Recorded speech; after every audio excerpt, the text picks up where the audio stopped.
Assalamualaikum warahmatullahi wabarakatuh. Halo teman-teman, bertemu lagi dengan saya Anissa Rahmawati.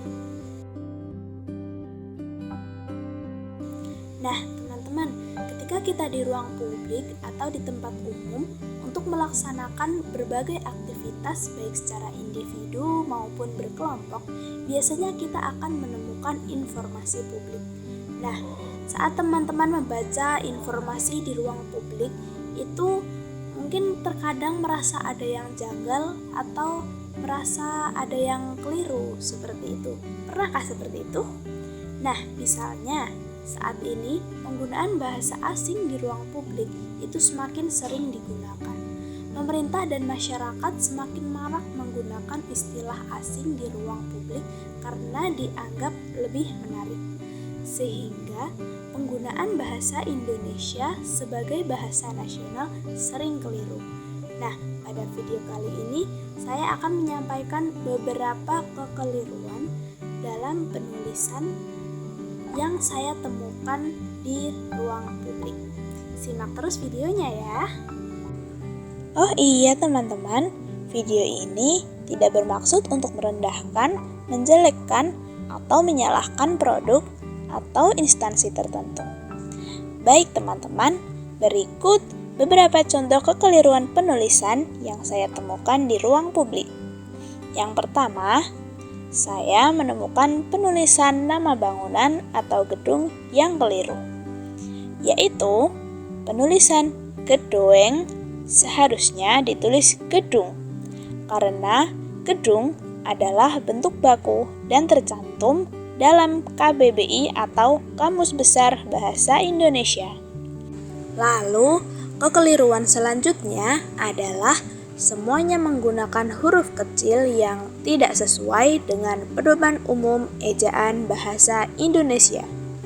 Huruf G dan M di awal katanya harus menggunakan huruf kapital. Jadi, seperti itu ya teman-teman. Yang kedua, ada penulisan menu di gerobak roti bakar. Wah, roti bakar teman-teman. Hehehe. Nah, pada penulisan menu di gerobak roti bakar tersebut ditemukan bahasa asing. Menurut bahasa Indonesia, strawberry itu seharusnya ditulis strawberry. Blueberry seharusnya ditulis blueberry. Lalu, coklat, bentuk bakunya adalah coklat. Padahal, jika ditulis dengan bahasa Indonesia, juga keren kan teman-teman? Lalu yang ketiga adalah penulisan dalam sarana umum yang berupa aplikasi. Pada kasus ini masih mirip dengan kasus sebelumnya, yaitu penggunaan bahasa asing. Kata online bisa diganti dengan daring atau dalam jaringan. Dan kata booking bisa diganti dengan memesan atau pemesanan. Jika digabung akan menjadi pemesanan daring. Lalu, kekeliruan selanjutnya yaitu pada kata silahkan. Kata silahkan seharusnya ditulis silakan tanpa huruf H, karena silakan adalah kata baku yang tercantum di dalam KBBI atau Kamus Besar Bahasa Indonesia. Selanjutnya yaitu pada tulisan yang ada di depan toko bangunan ini teman-teman.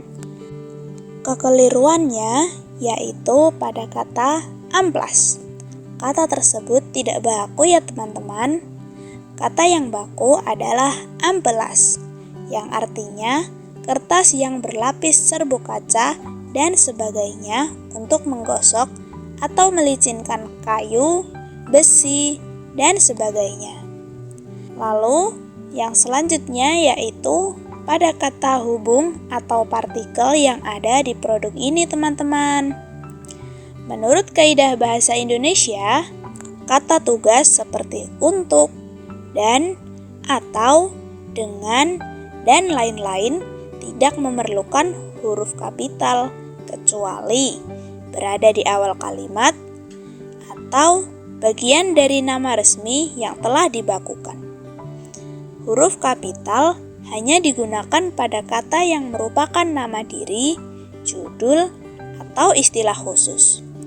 Dalam konteks ini, kata untuk hanya berfungsi sebagai kata tugas atau penghubung yang menghubungkan subjek dengan keterangan, sehingga tidak memenuhi syarat untuk diawali dengan kapital. Jadi, seperti itu ya teman-teman. Nah, itulah teman-teman beberapa kekeliruan yang saya temukan di ruang publik. Ayo kita sama-sama menggunakan bahasa Indonesia dengan baik dan benar. Kita harus bangga menggunakan bahasa Indonesia. Sekian yang dapat saya sampaikan teman-teman. Bila ada yang kurang berkenan, mohon dimaafkan ya. Sampai jumpa. Wassalamualaikum warahmatullahi wabarakatuh.